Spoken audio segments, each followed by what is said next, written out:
What is a mountain? A mountain is many things. Forests soaring and free. Rock in staggering shapes and sizes. Water resting for a moment in meadow pools. Roaring in frantic haste to Mother Sea. Or pausing to nurture flowers of myriad variety. A mountain is weather in primitive form. Rainstorms in infancy. Fog shrouding and feeding all the mountain life. The crisp shafts of sunlight striking this nearest of the earth's surfaces. A mountain is life in beautiful forms.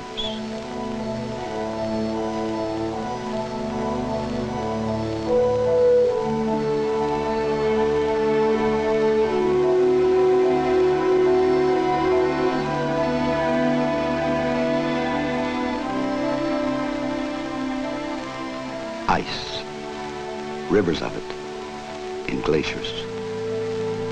Snow holding command for months and lingering as a reminder through the summer. But above all these things, a mountain is mystery. A mystery of time, of power, a luring clue to the very center of Earth forces that shaped and shape our Earth. This mountain we call Rainier. How many years beyond number did she tower here over the mighty Cascade Range? Before Captain George Vancouver sailed the English survey ship Discovery into a sound named Puget and gave us a date we can cling to. Today is May 8th. In the year of our Lord, 1792. The weather is serene and pleasant, and the country continues to exhibit, between us and the eastern snowy range, the same luxuriant appearance. At its northern extremity, Mount Baker, bearing by compass north 22 east.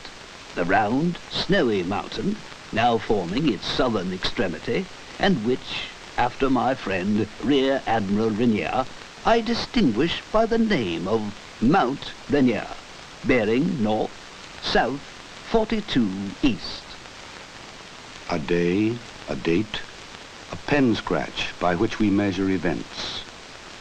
A name to mark a map. The name of a British admiral never fortunate enough to see his namesake. Before Rainier, this mountain was called Tahoma by the Indians who lived near her slopes. Tahoma, God, a thing to fear. In their memories were the stories of their ancestors of the time when smoke and flame belched forth from the top of Tahoma, sure evidence of a devil god's wrath. Before their ancestors, in a time of no memory, this great mountain did not exist. Here, 60 million years ago, stretched a broad coastal lowland, dotted with lakes and ocean bays. Then volcanoes, venting fiery lavas from the inner earth, blanketed this land with volcanic rock. The twistings of the earth faulted and crumpled this rock, lifting it into mountains. These northwest mountains, cut by water into low hills, were to be the foundation of the great Cascade Range of today. 13 million years ago, these cascades were lifted in great folds and carved into the shapes we see, a suitable place for the great fire peaks of the Northwest. And here they were born, 1 million years ago, when seething molten lava again found weak spots in the Earth's crust, spewed out, spread and formed the cones that are Mount Rainier and other volcanic peaks of the Pacific coast. Rainier's cone rose to a height of 3 miles until explosions caused the top few thousand feet to slide into valleys just 5,000 years ago. Avalanches and glaciers carved and sculpted the sides of Mount Rainier into the towering cliffs, the U-shaped valleys and bowl-like cirques of today. 60 million years, an incomprehensible moment in time. How is it measured? How is it understood? That is a part of the mystery of a mountain. The lure that drew men who wanted to know this land, men who have given us their discoveries, men who, having seen Mount Rainier, simply had to climb to the summit, study the plants, the rocks, the wildlife. Each of these men, in his time and his way, moved into an area with little or no human history, a new fresh land where there were no great names to conjure with, no weight of the past to balance the present. And each of these men contributed something precious to us today. They are not famous men, as we measure fame, but each gave us a start toward unraveling the tangled skein of nature's work. Pause a moment on a trail and sense the feelings these men must have had as they saw the beauty of this wilderness. It is much the same today. The discipline of nature stands revealed, inviting exploration just as it did for these first men. Striding through the lower slopes of cathedral-like forest, western red cedar, western hemlock, Douglas fir, a lush, verdant land. And higher, the fir trees called Pacific, Silver, and Noble. Here too is the Alaska cedar. Higher yet, the subalpine fir and mountain hemlock cluster in groups, right up to timberline. And underfoot, nurtured by the volcano-born pumice soil, wildflowers carpet meadows and slopes in several hundred varieties. As wild and beautiful as the meadows of Scotland as ever I've seen. I'm Dr. Fraser Tolmie. In 1833, I was detained at Fort Nisqually by matters of medical consequence. In the fall, after I had completed my medical duties, I embarked upon a botanizing expedition, probably the first on the nearby Great Mountain. The forests were huge and grand. I gathered herbs and noticed carefully the species of many plants. I found some strange plants which I examined, and with the assistance of my native Indian guides, I packed them for transport back to the fort. One was a saxifrage I believe had never been seen before. Dr. Tolmie was possibly the first botanist to explore the slopes of Mount Rainier. But his faint trail has been followed by many others, seeking to know more of these most beautiful of plants, the alpine wildflowers.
Always above the meadow, the beckoning peak calls to come and see the world spread at his feet.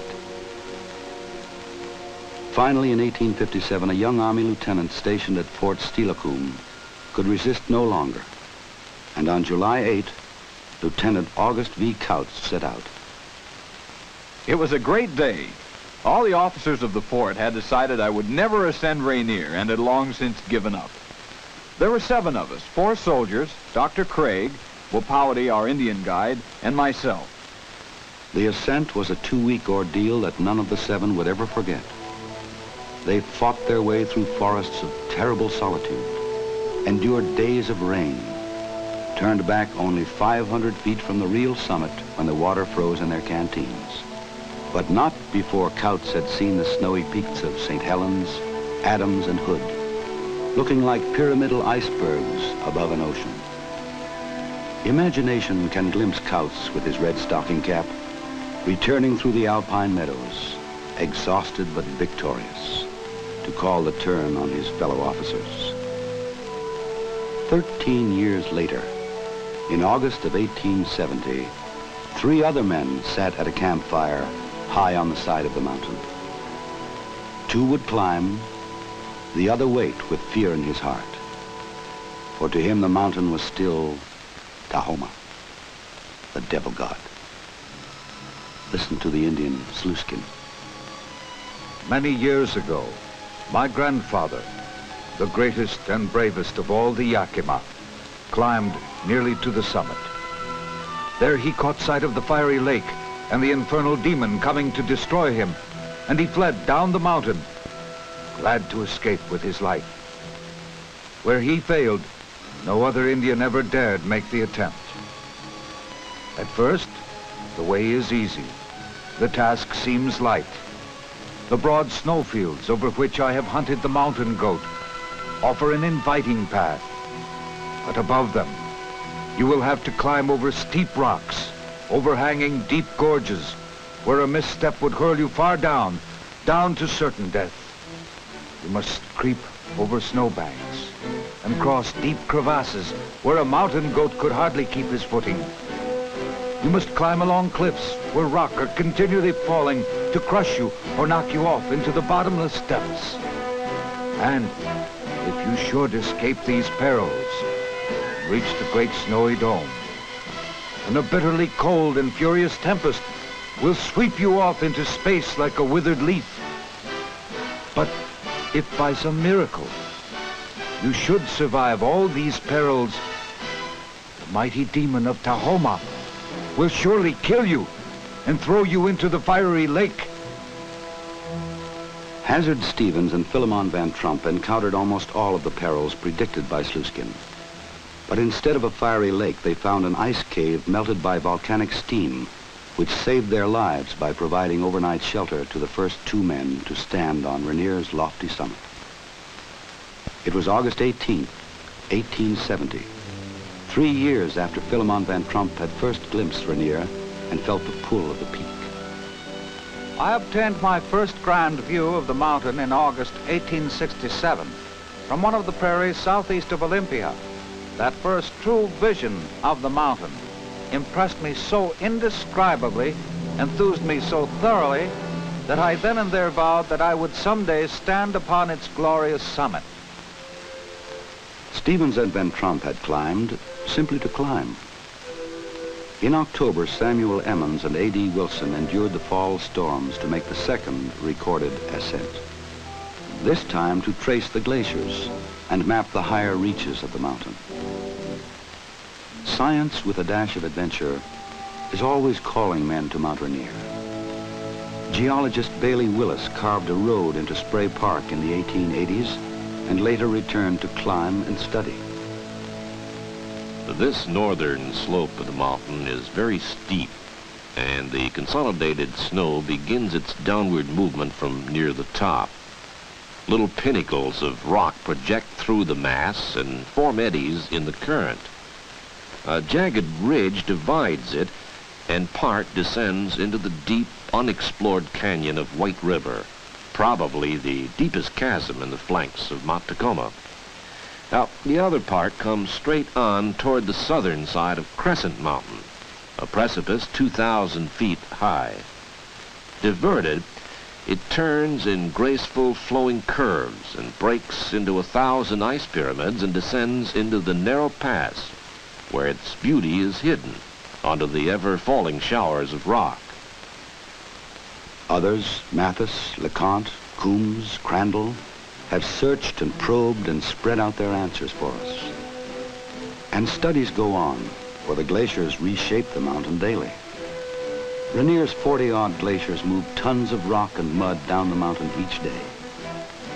Glaciers are great rivers of ice, carrying boulders and debris along to scour and sculpt the flanks of the mountain, cutting deep into the bedrock, forming cirques, gouging deep valleys.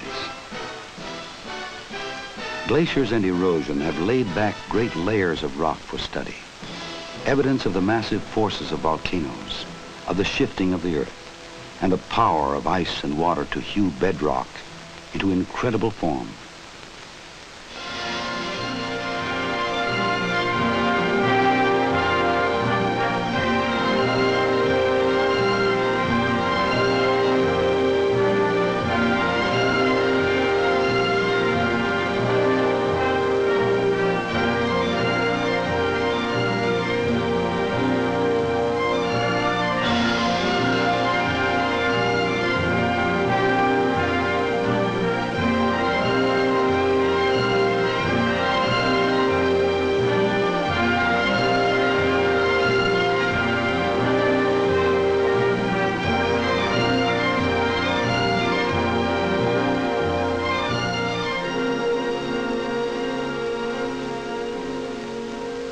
Others came who saw the mountain as a way of life, a place to be. One of the first was James Longmire. In 1859, I explored the slopes of Mount Rainier looking for a route to the east suitable for a road. By 1870, when Stevens and Van Trump asked me about the old trail, I knew I'd have to guide them myself because the trail hadn't been used for several years. And right behind them, I led Emmons and Wilson. From 1880 to 1883, I took in several parties, even though it meant taking time from my farm. I guess I'd always wanted to climb the mountain. I was 63 when Van Trump and George Bailey asked me to go with them. I went and saw the summit for the first time. I was glad I did. I remember the first time I saw the meadow. On the way back from that climb in 1883, we discovered that the horses had wandered from the spot where we left them. I set about to find them.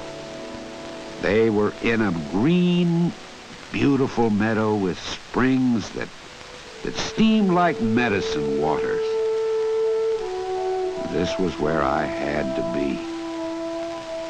I blazed a trail into the meadow, and later with my family, I built a little log hotel for visitors. And the Longmires became legend to the mountain. To this meadow, to their small hotel, people came, seeking their own answers to the mystery of the mountain. One answer grew in the hearts of many. This place, this Mount Rainier, must have a rightful place as an American treasure. Men who had climbed, men who had learned from this great peak rallied to the cause, and in 1899 the people of the state of Washington had their national park. Forces of nature ever change, ever shape a land. Shape it as nature intends, for constant change is nature. Man alone can destroy, wantonly for a time. He can gouge the earth, ravage the forest cover, exterminate wildlife without compensating the earth for the taking. Or he can preserve. Here at Mount Rainier, man preserved, because the many men who came wanted only to take away enrichment, learning, adventure.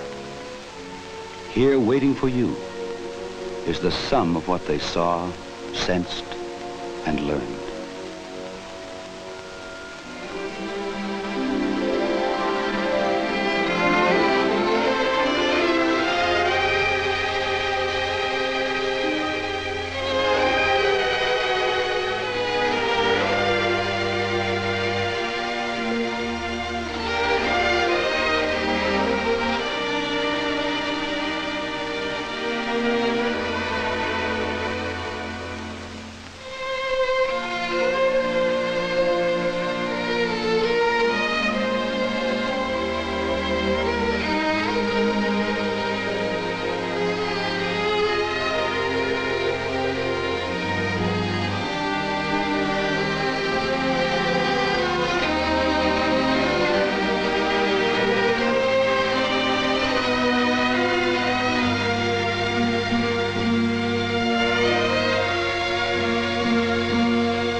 What is a mountain?